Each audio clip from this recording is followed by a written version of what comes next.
আজকে আমরা সবাই গোসল করবো। ওই বেটা খারা, গোসল না করলে হয় না? দেখছ কি কয় হয়? এই লিগাই কইতাছি কুইষ্টা গন্ধটা কার থেকে কইতাছে। 7 দিন ধরে গোসল করে না, আবার কয় গোসল না করলে হয় না। আয় এই যে দেখ, এই জায়গায় আঙ্গ নামতে হইব। এখন কত হইলো, কে আগে নামবো? কারণ এই জায়গায় ঠাই আছে কিনা আমরা তো জানি না। হাসানে তো ভালো সাঁতার পারে, হাসানই আগে নামুক। হাসান তুই আগে নাম। না না, আমি নামুম না বেটা, তোরা নাম। আরে নাম বেটা, তুই ভালো সাঁতার পারস। না আমি নামুম না।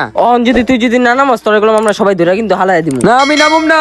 ধর রে ধর, দাঁড়া ওই যাবি। এ আলগি কর রে। না আমি নামুম না। না আমি নামুম না। এই এই, কিরে ঠাই আছে? এদিকে ঠাই আছে, তোরা এখন নাম। ওই বেটা, এই যে এর কুমিরটি মনে হয়ে গেছে গা। আয় আমরা এখন নামি। কি এদিকে কুমির আসিল? আরে বেটা, তোরে দিয়া পরীক্ষা করলাম যে কুমির আছে কিনা। আগের বার একটা পোলায় কুমিরের কামড় খায় মরে ছিল।